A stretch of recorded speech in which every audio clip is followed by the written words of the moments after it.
We used to be number 10, now we permanent in one. In the battle, lost my finger. Music, to me, is just a spiritual vibration. So when it gets to here, it fills your soul. I'm from the impossible. I'm from a place where I took donkey to school. I lived in a hut. I had no idea what electricity was. In my mind, though, I was like, yo, I'm gonna be something, and I'm gonna be somebody. Yo, I'm going to America. For the first time, see an airplane. An airplane. It was like a culture shock. Like, we land in this place, we can't speak no English. How did I survive it?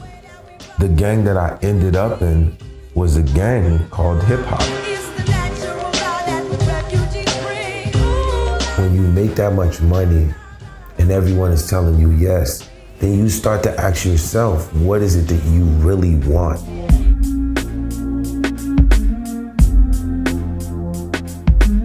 We had an earthquake in Haiti. 250,000 people under the rubble. The minute we stepped out the airport, it was purely apocalypse. A tsunami of death.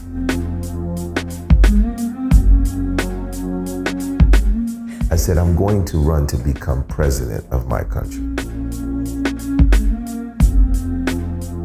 People are chosen for different things. And when you get that fame and that responsibility, you go, holy shit, I finally understand we all are really connected. And the sense of life is purpose. You can't run away from these stars I got, oh baby. Hey baby, 'cause I got a lot, oh yeah.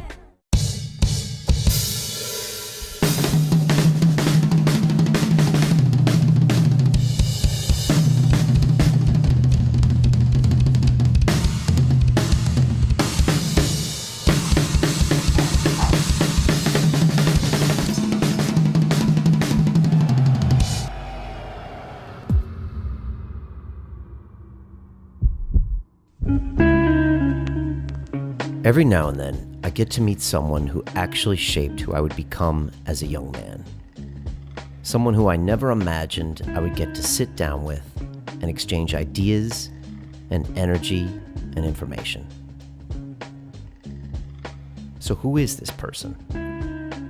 Well, if you were alive and living on planet Earth in 1996, then you had to have heard of the Fugees. The irreverent hip-hop group from America combined urban beats with soul and reggae to create a sound that was never heard before, or since. Its captain was one Wyclef Jean, the rapper and singer and producer who relocated from Haiti to Brooklyn to discover he had an uncanny talent for creating music. To be honest, I rarely travel to meet guests. I much prefer our studio in London. But this was Wyclef. An exception would be made. He was in Cannes in southern France, so we decided to meet halfway. I grabbed the crew, and we took the Eurostar train from London, under the English Channel, to arrive bang in the middle of beautiful Paris, the city of light, a place that always made my heart flutter. But growing up as a kid in the Caribbean island of Haiti, Wyclef had a strange relationship with its colonial superpower, France. But over the years, he had made peace with it, and now spoke fluent French when performing to the fans. But what had Wyclef become in the past 20 years? How do you live life after the Fugees? As a musician, he had achieved huge accolades, winning 3 Grammys and selling over 31 million records. He had produced Shakira's Hips Don't Lie, the biggest pop song in history. But there was darkness too. He had been on the ground to see 250,000 people dead after the 2010 earthquake in Haiti.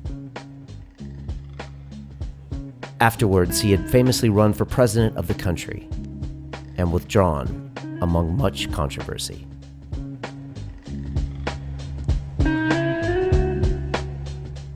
So who was this man now, and what was happening deep inside his soul? Had he healed? Was he angry? Was he happy? Had he made his peace with the world? The following is my full, raw, and uncut conversation with Wyclef Jean, filmed in Paris, France on June 14th, 2017. It is very special to me.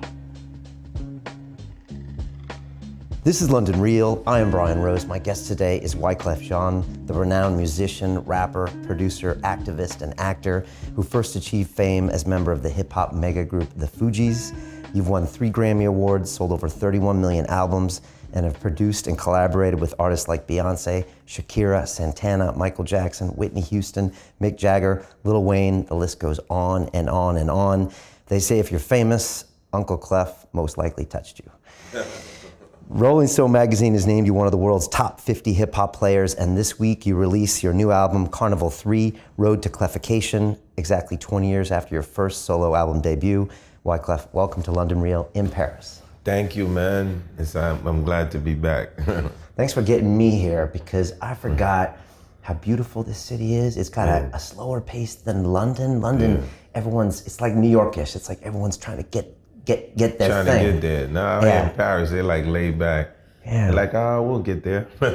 Yeah, what was the first time you came here, and what's this city feel like to you? Because you got all sorts of history and everything mixed in here. First time I came here was with my group, the Fugees. We were like kids. I think I was like 19 years old. We started like in the States, and because we was very band orientated, it was totally different. The whole idea of the Fugees is short for refugees. Yeah. And when we started out in the hood and in Jersey, the idea was like, we don't want to do music, we want to do a movement. And the idea of like, and it's funny because when I look back, the first Fugees album is called Blunted on Reality. It ain't even the score. The score was the album that came afterwards. Right. And so can you imagine, like, you coming out of the hood, you're getting a corporate check, and you're talking about these issues like right from the gate, you know what I mean? So for us, when we got to Paris, I remember, because we always trying to find our way. We was on the radio, and it's so funny because in history, my mom teaches us Haitian history. And so the French history has so much to do with the Haitian history, with the revolution. So what happened was, when we learned about Napoleon, and so at a young age, like, there was this ruler he called Napoleon. He basically messed your country up, Haiti. And now, so my mama, she speaks English, and in the house there's Creole. And Creole is a language it has a mixture of like French, you can hear a bit of Spanish in it, and every island has their forms of Creole. So in Jamaica, it's called Patois. So it was very interesting, but the native language is Creole, but the national language is French. Man, I was like, I ain't never gonna speak no French. Not after what Napoleon did to us, we ain't speaking French. And then, so when we get to France now, it's the reality. Now I'm in Paris, and you have all of these kids, and you're just cool with them, you know what I mean? And it's like, then you go, well, I guess, man, Napoleon time was like, 1,000 years ago, we're good. And you start to learn the language, the culture, the food, and then you just start to fall in love with what is part of your generation, you know what I mean? Right. Yeah. Do you see the influences on Haiti when you're here? Oh yeah, big time. I see the influences in the whole, like Europe, like when I'm in Haiti. Like I understand, like, why the French would have wanted Haiti, you know what I'm saying to you? Or why the English would want Jamaica, you know what I'm saying to you? It was sort of like, the islands at the end of the day are the most beautifulest places, the most surreal place. Like, and it's very mystical, like naturally.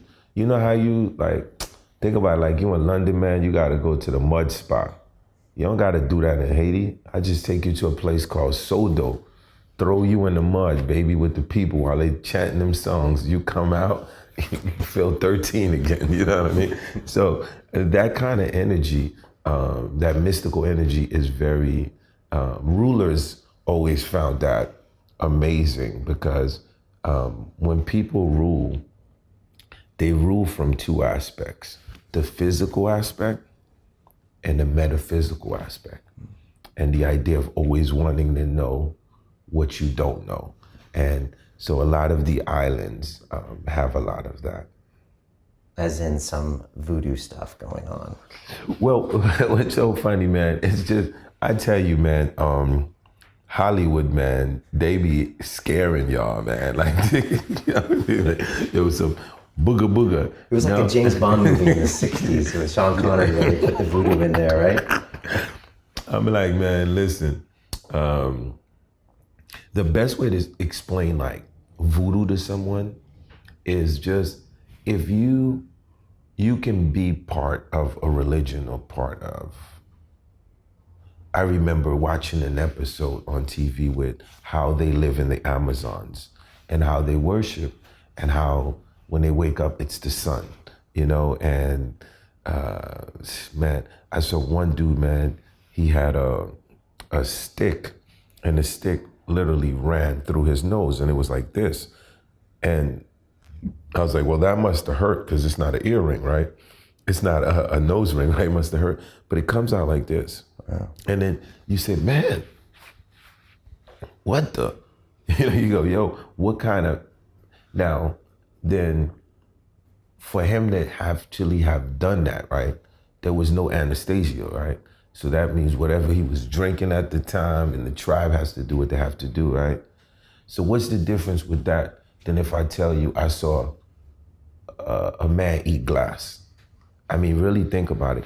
I mean, right now we're in this world where through YouTube, you basically have seen the most fascinating things. I think whether we talk about Buddhists, whatever you talk about, it's just what is the highest form of your consciousness and how do you want to reach it? Because you can go in the mountains and you can see a monk levitate. And it probably would take him 10 years to do that, but the level of his consciousness, that's why you are you and I am me. So think about it. I'm from the impossible. I'm from a place where I took donkey to school. I lived in a hut. I had no idea what electricity was, right? And then in my mind, though, I was like, yo, I'm gonna be something and I'm gonna be somebody. Man, so it completely, from where I'm at, it basically looks totally impossible. And that's what it is. So when the idea of not knowing, sometimes it puts people in a state of saying, well, what is it? And so it's not just voodoo, it's the idea of anything. And then of course, you know, me being a great movie fan and understanding how Hollywood has portrayed many stereotypes from the gate in the term of voodoo and Haitian people being abaglaba is one of them. Gotcha. And you went on to actually learn French, right? And then in your last album, Jover, you did Ne me quitte pas. And I don't speak French, but when you sing that song in French, I feel like I speak French. Does that make sense? 100%. You pulled an Edith Piaf on me because she does the same thing. When she sings it, I'm like, man, I feel her, even though I don't know the language. Yeah. Do you think that's something about French, or is that something about the artist? No, it's before language, we have vibration and feeling, right? Because the language will come after, right? But when you feel something, you just feel a vibration. So even, because for it to compute to notes, it has to go to your neuros. Before then, if it only lives in your ear, it just lives as noise, right? So then what you feel is a vibration. When we listen to Bob Marley, it don't matter like what country we go to. Like, you know, it's like when the dude goes, steer it up, everyone's just like, it'll not, because we feel a vibration. When Jimi Hendrix plays guitar, we feel a vibration. And this is what people have to understand, like, right? So before everything, you have tone and you have vibration, you know? I remember one time, if you, after this episode, you go on YouTube and you put up Cannabis Wyclef Jean on stage, performing second round knockout with a lion on stage, right? Because It sounds like a good video. yeah, well, I'm a big lover of animals, right? So, and it's so funny because, well, when you see this lion, it's big now, but when you have them as cubs, right? And you're communicating, dog, you're not even, the idea of words don't exist. Everything, Malu, Wadi, Madu, you basically are using basically like tone to lay down to, and then, so then we forget, like, you know, so what you feel is you feel a vibration. And that's what I feel. But the record, Ne Me Quitte Pas, is nuts, because how can a kid from Brooklyn, the projects of Marlboro, you know, sings Jacques Brel and flips a boom bap 90? It just doesn't make sense. How did that happen? So my mother, who in the projects, we was on welfare. And I remember, like, we was living on the first floor. Every Sunday, she's basically like cooking food. And when she's cooking, she would be playing what's called chansonnette français, like, you know, love songs in French, or almost like lullabies in French. And so she would be playing like Jacques Brel, Johnny Holiday, and I would just be sitting there, and I'm looking at her, and I always want to make her laugh. So what I did was, I have a crazy gift of memorizing things. So I kept memorizing all of these French songs, and then one day when she was a little down, and then I just went up to her and I was like, Ne me quitte pas, il faut oublier, tu peux oublier qui s'offrit déjà oublier le temps. And she just started bursting out laughing. So anything that I sing, there's always like some story to it. So the energy that I send to you is just that energy of like Marlboro projects, like Meet My Mama, and that, how did that feeling felt at the time. And I can feel that somehow. Yeah. Because it's like a tribute to your mom. There's nostalgia. There's a whole angle to it. Yeah, definitely. Let me ask you a question. If we flagged a cab right now and went to Charles de Gaulle Airport and flew into Port-au-Prince, and you were going to show me Haiti, I've never been, what would I see? And what would you show me? Well, the first thing is, the misconception of Haiti is that Haiti is Port-au-Prince. That's like us getting on a plane and going to Jamaica and saying Kingston, Jamaica is Jamaica. That's the first perception, right? So the first thing we would do is we would land, and we would not stay in the city, because the city is just too populated, it's too concentrated, right? Same way like Jamaica was back in the days. It's like you going in, and the city was not designed for that many people, right? So that means that it's like you just feel like, man, cars are moving, people are running. You feel a very strong energy. This energy is not an energy of danger. That's what I want to explain to people. So if we go to Yard and we go to Jamaica, and I can use Jamaica as a comparison, because same way I got family in Haiti, I got friends in Jamaica since a kid. So we go in Kingston in Jamaica. There's a guy, dude, don't go to Tivoli Garden at this time, you know, don't go here at this time. Dude, I could bring you to Brooklyn, New York City right now and be like, yo, don't go to here at this time. You might run into some bloods. Don't go here at this time, you might run into some crib. So that's really the first thing I would say is, when you want to see a country, the first thing I think you should explore is the the beautiful people, right? So Port-au-Prince, all you would see is you'd be like, man, I remember when I brought Angelina Jolie to Haiti. And Angelina, what she told me, she's like, man, Clef, this is the closest that I get to being in Africa without being in Africa, with the beauty.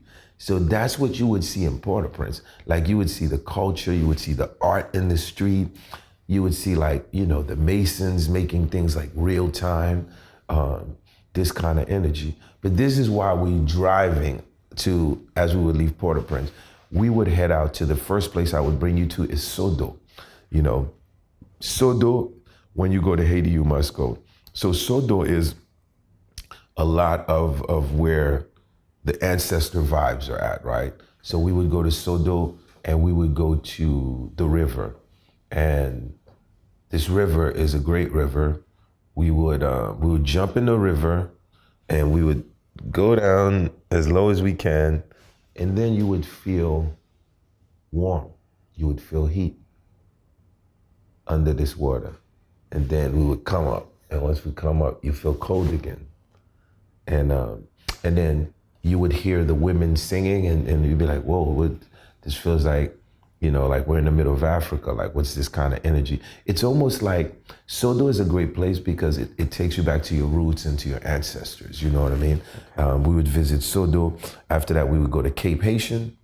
See, these are different places that you have to visit. Cape Haitians, we would see the beautiful mountains, the beautiful water, a lot of natural resources. And basically, with certain places in Haiti, like the way like the farmers operate, if you eat organic, for example, I mean, you go there, you set up a little farm or something. I mean, it's basically like a wrap. So where my wife is from, it's a place called Jeremy. So right now we're building in Jeremy. Like we're gonna put up an organic farm, like everything is gonna be so organic. The soil, you're able to reproduce everything so quick.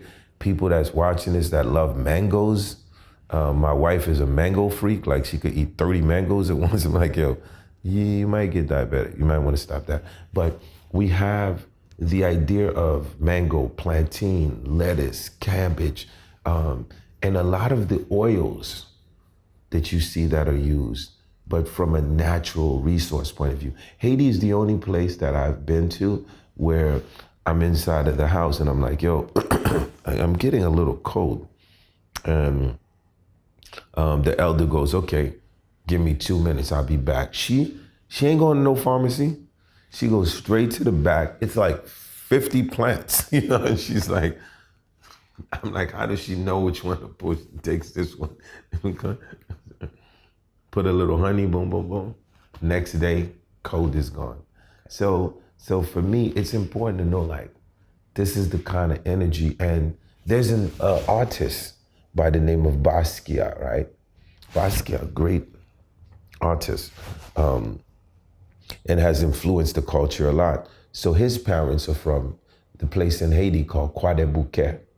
So Croix des Bouquets, that's the same place I'm from. So they say people from Croix des Bouquets are very like creative. So you can go to Croix des Bouquets and I promise you, there's some kid right now that's 9 years old that will tell you to stand there and that will literally paint you in less than 30 minutes. It's like, this is the kind of Haiti that excites me about Haiti, you know? Huh. And so before you went to New York when you were, what, 9 years old, right? 10 years old, the music had already hit you. You had already started feeling it. Or did that really happen when you got to New York? Well, the music hit me in the village, because in the village you had sounds, you know, you had drums. And sometimes when people see me play and I'm playing 3 congas, I play like 10 instruments and they put the 3 congas and I can drink water while playing a conga and will not miss a beat. People are like, yeah, that's man, the first thing you do when you're born in Haiti, they throw a drum and you like, before you even can say hello, they'd be like, learn how to play this drum. It will make you successful. So I've always heard sounds. So I don't know because for me, the birds had a certain melody to it. The roosters, the to waking you up, like that, your alarm clock, you heard a certain thing. Outside, we ain't had no Walt Disney at the time. So when the rain came, it was amazing. This produced a certain sound. And then every time we hear the thunder against the rain, you know what I mean? I always tell people, I say, yo, my first 808 that I've ever heard, man, was the sound of thunder in the village. It was like, boom. It was like, so, and then naturally there was an old church. And this old church every Sunday, man, it's just, you can hear like the old worships, you know, the elders, they just worshiping and they're doing their thing. So. And singing. Yeah, they're singing, and they're singing these hymns, man.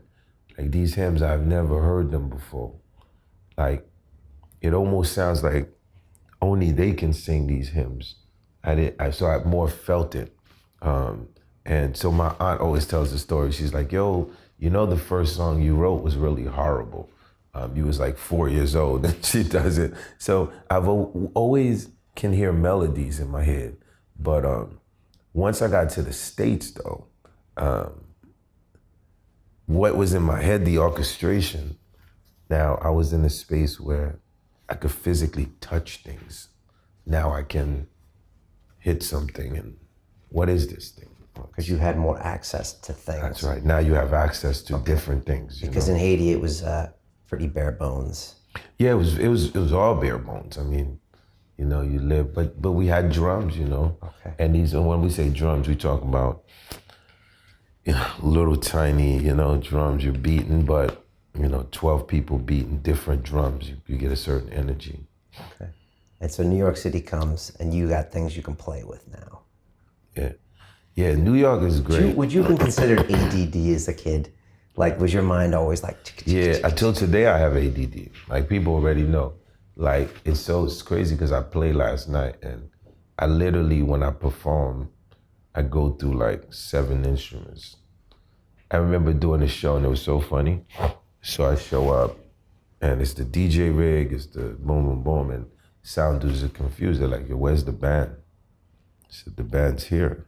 And I started the show and I'm like, DJ, I go to the drums, boom, boom, boom, you know. So my band be like, yo, man, I say, yeah, I gotta do that because I gotta keep y'all sharp, man.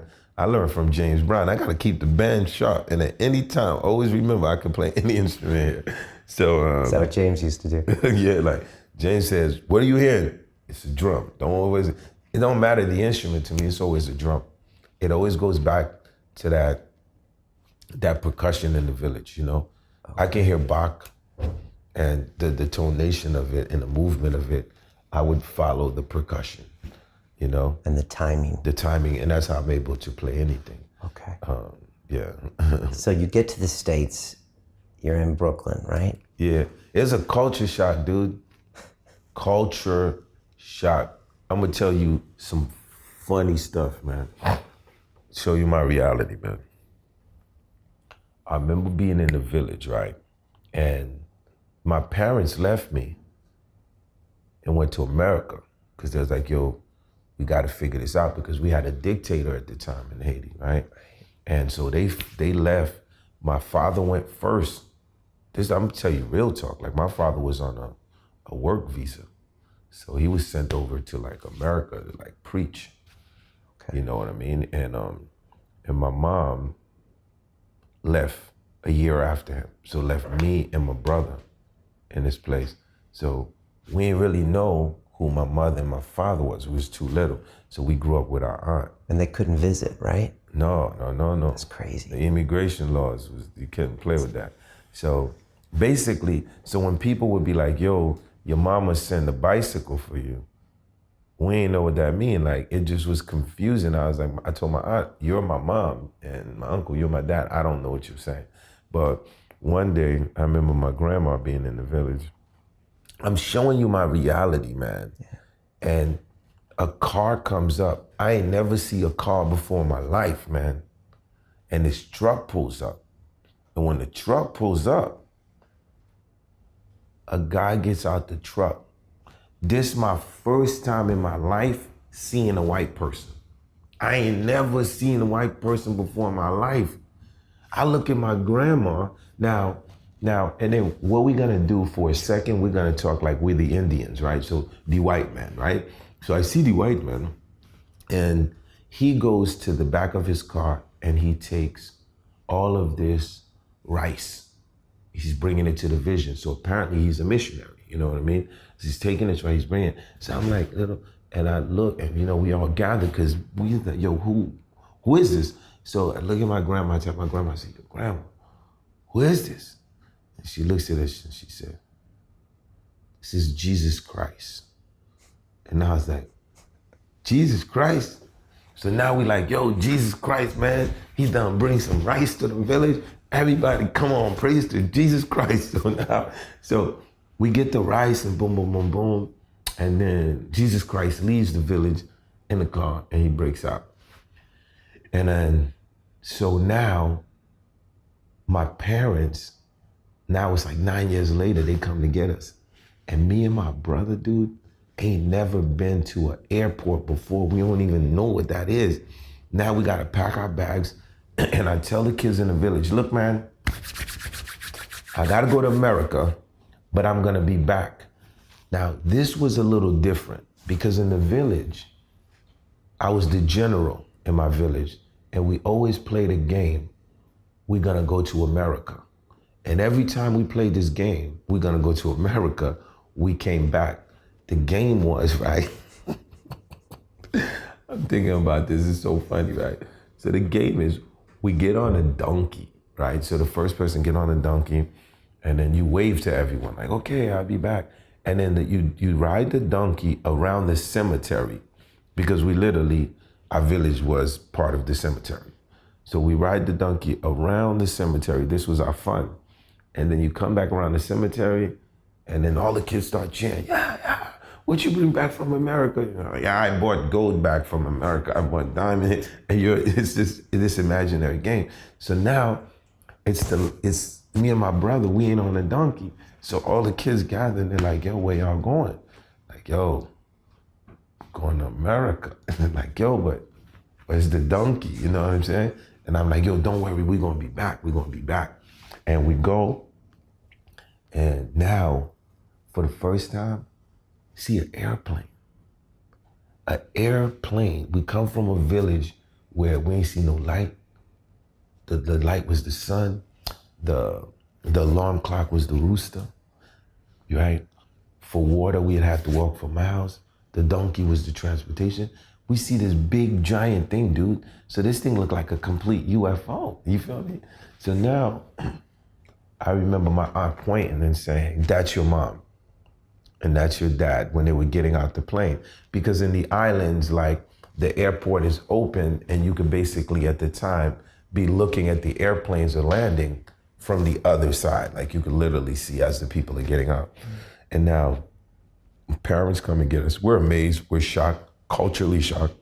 Now we get on this airplane, dude. This looks like a complete, I'm thinking I'm an astronaut at this time. Like this don't exist. So we get there, me and my brother, we sit next to each other. I look at him, he looks at me. A woman come over to us. We don't speak English. We don't speak English. And she goes, would you gentlemen like something to drink? And it sounded like mumbo jumbo to us. And now we see her. She's a white woman. Second white person we've seen thus far now. And my brother said, yo, who's that? And I said, that's Jesus Christ's cousin.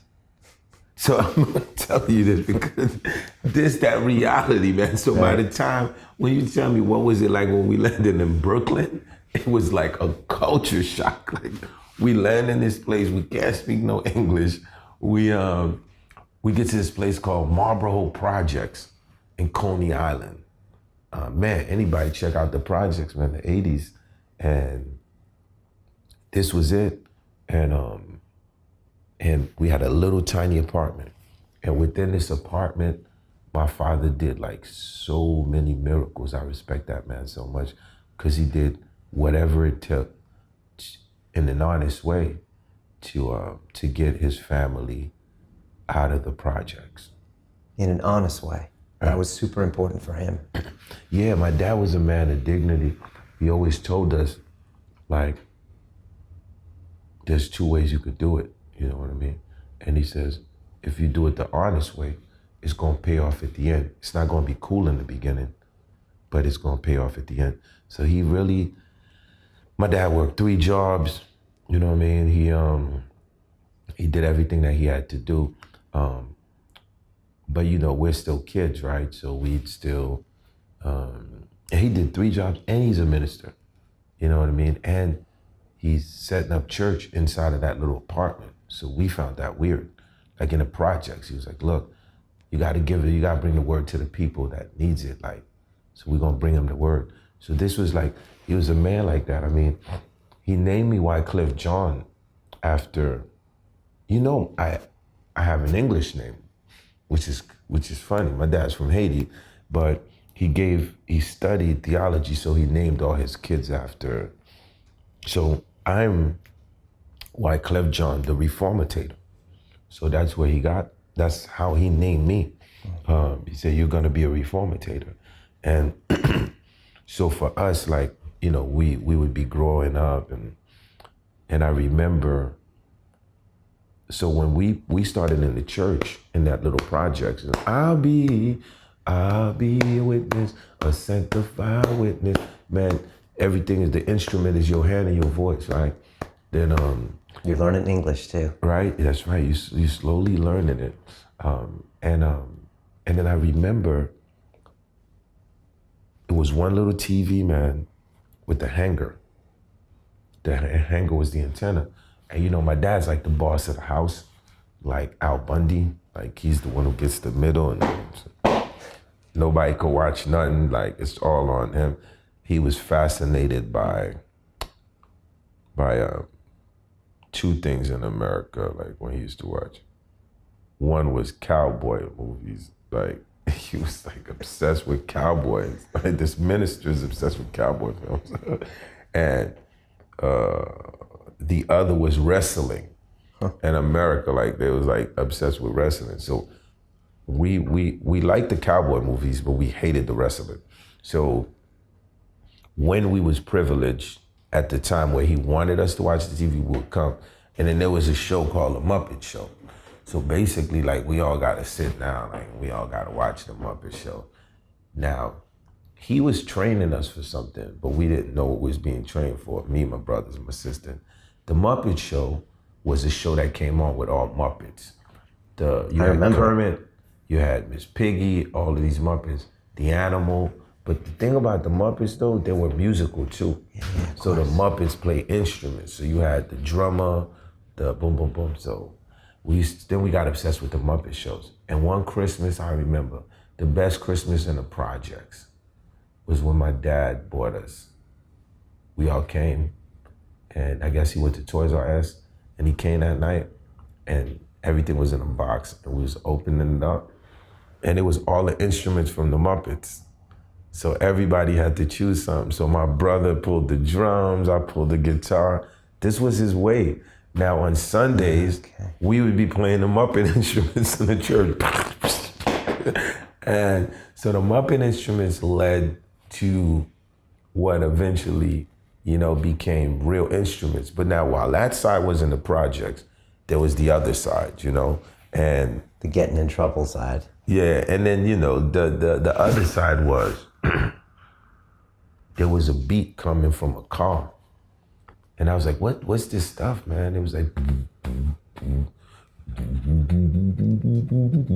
and the dude is low in the car. He's like this. I'm like, yo, he's like this. He's so low riding, baby. He's, you know, he got the braids. He got, you know, and I'm looking. I remember my dad pulling my ear so hard. I don't ever want you to listen to this stuff. This drug dealer music. I don't want you hanging with these guys. Boom, boom, boom. Right? So you little. You're like, man. You're like, these guys is cool, man. Like, I want to be like these dudes, man. My dad, he working 3 jobs. He a sucker, man. These dudes, they chilling on the block. Look, they pulling up with the cars. They getting out with the jewelry, the girls. I got to be like these guys. So automatically, I learned how to listen. I actually learned how to speak English by listening to rap music. On the DL, because your dad couldn't know That's you were right, doing it. on the DL. Got an old little Sony Walkman, and I was listening to hip hop. And this is actually like how I learned how to speak English. Yeah? Yeah. And so your dad's telling you one thing. You're not listening to him per se. You're more of a mama's boy, and your dad was hard. Yeah, my dad was real hard. My mom, you know, I get over, but my dad was hard. I mean, we was heavy. I mean, like I always say, if I was to tell you like I can't take a gun apart and put it back together, I'd be lying to you. I could do that at barely 14. You know, if I tell you I don't know what crack looks like, I'd be lying to you. If I told you, man, I don't know, if I tell you, in the hood, I didn't get into situations where at times, I could have not been here, because most of my friends that I consider my friends are not here. It's maybe like two or three of us left.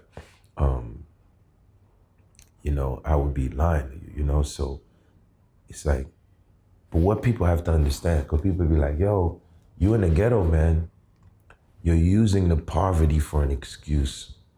You can get up out of it, man. Like, you're using it for an excuse. Don't tell us, oh, just because you're in the ghetto, you gotta sell drugs, or you gotta carry a gun. There's a library. You could have just went straight to the library. You get a bus card, you can do what you want to do. There's a part of the reality that y'all missing. The part of the reality that you're missing is when we get out of our house and we put the backpack on, to get to the library, we have to go through a section. There's no helicopters to fly us over this section. These sections are very territorial. So it's like, so you find yourself moving with your own crew, because to get through certain sections, you risk the factor of getting jumped, and you ain't gonna let nobody jump your sister.